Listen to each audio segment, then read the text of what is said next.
I never thought I'd come back from a simple trip and end up nearly getting arrested on my own land. But that's exactly what happened. 5 days away, that's all I took. 5 days to help an old army buddy fix his storm-damaged barn roof. I returned sunburned, dusty, and dead tired, just wanting to kick off my boots and enjoy some quiet. Instead, I stepped out of my truck and into a full-blown retirement party on Some I Saw Ranch. I wasn't imagining it. There were balloons on my porch, music blasting from speakers I didn't own, and about 30 strangers dancing, drinking, and laughing like they'd been invited to a backyard bash. And right there in the middle of it all, holding court like some dollar store queen, was Sharon Langley, the vice president of the Oak Hollow HOA. She saw me before I even said a word. Her sunglasses slipped down her nose, and I watched her freeze just for a second before scrambling for her phone. The first thing I heard as I walked up was her voice, fake panic pouring through the receiver. Yes, hello? There's a strange man on my property threatening me and my guests. That strange man was me. And the property was mine. That's when I knew I wasn't dealing with a misunderstanding. This was a setup, and Sharon was playing a long, dirty game. Now let me rewind. My name's Nate McConnell. I'm 43, former Marine, now a full-time woodworker and cattle rancher. I bought this 14-acre slice of Idaho heaven 3 years ago. Left the city behind, left the noise, the politics, the constant grind. I just wanted land, peace, and time. I built the barn myself, grew vegetables out back, traded eggs with neighbors. I thought I'd finally found a place where no one could tell me what to do or how to live. That was before I met Sharon. She lived 2 lots over in a house that looked like a luxury model home, never a light on in the same room twice. Always pristine, sterile. She introduced herself with a plate of blueberry muffins and a clipboard. Right then, I should have known. People with clipboards always mean trouble. She asked too many questions. What color I was painting the barn, whether I planned to allow unlimited guest parking, whether I intended to keep livestock, and if so, what kind. At first I thought she was just nosy. Then I realized she was testing the waters, figuring out how much she could control. Still, I stayed civil. Even helped her once fixed her sprinkler system in the dead of winter without charging her a dime. She thanked me with banana bread, smiled too wide, and I chalked it up to harmless HOA quirks. But 5 days before the party, I made a mistake. I left town, locked the gate, made sure the dogs were with my cousin, told Mike me retired neighbor to keep an eye out. I even got a text from Sharon a couple days in. Saw a delivery truck at your gate.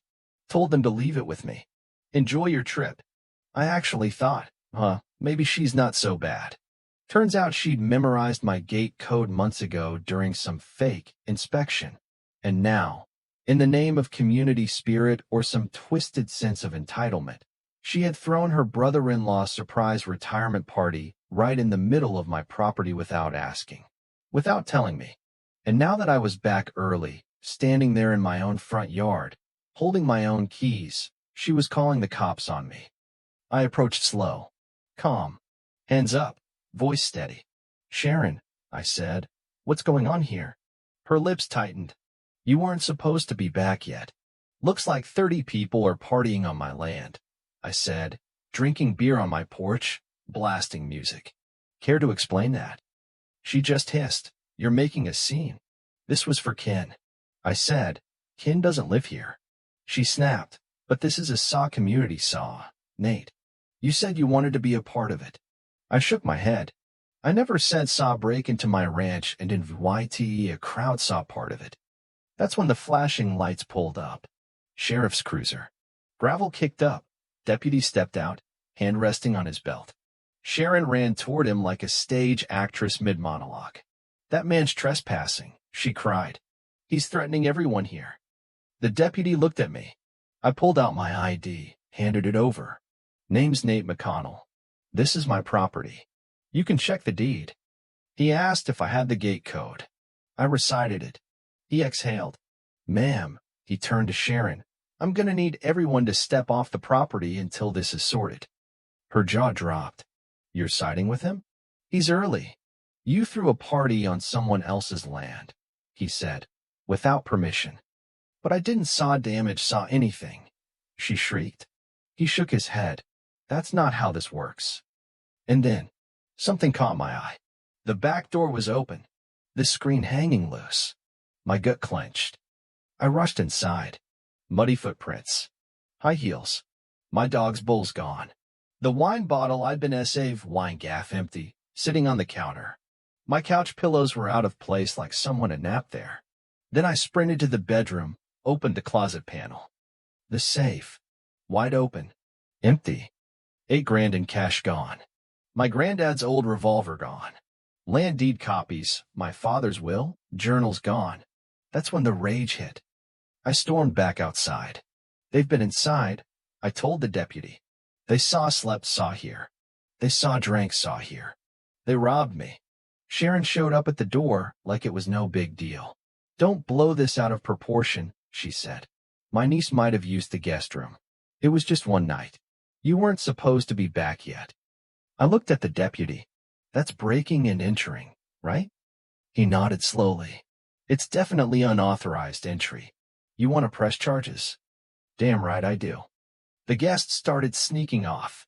Some apologized. Most just looked ashamed. Sharon? She strutted off like she was the one wronged. Next morning, a notice on my porch from the HOA claimed I hosted an unauthorized event, intimidated community members, and created a hostile environment. It was signed by Sharon herself. That's when I realized this wasn't just a party. This was war. I filed a police report, collected witness statements, talked to Mike, seen Sharon loading duffel bags into her SUV the night of the party. I followed her, caught her on video entering a storage unit with my bags, my documents, my saw life saw. I brought the footage to the sheriff. We need a warrant, he said. If she admits what's inside, that'll help. So I waited for the HOA hearing. That Friday, I walked in with 5 folders. One for each board member. Photos, statements, video, police reports. This isn't just about a noise complaint, I told them.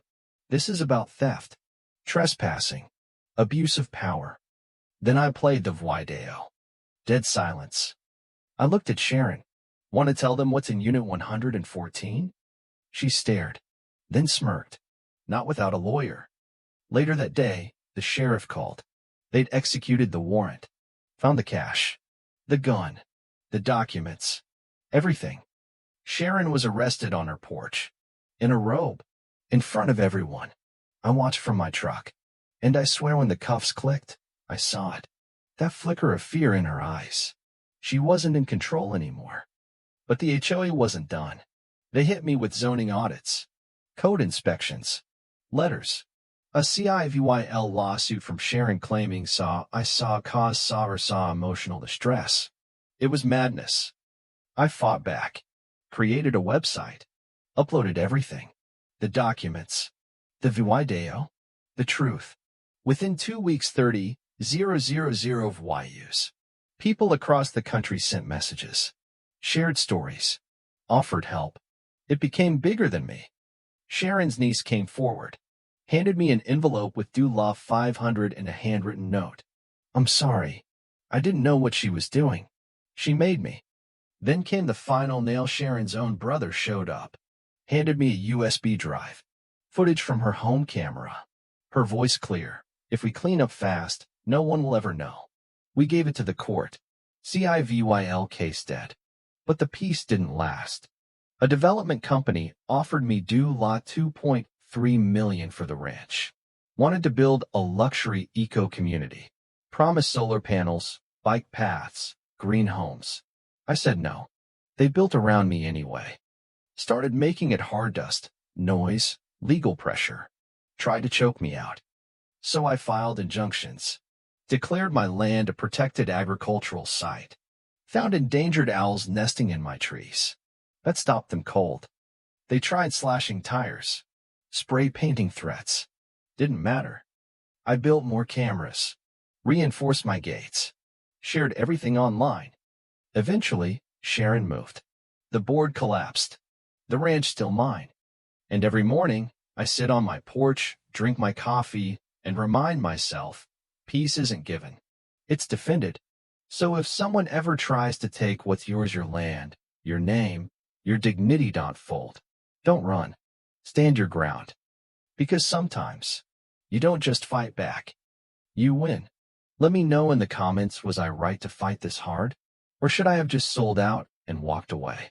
What would you have done?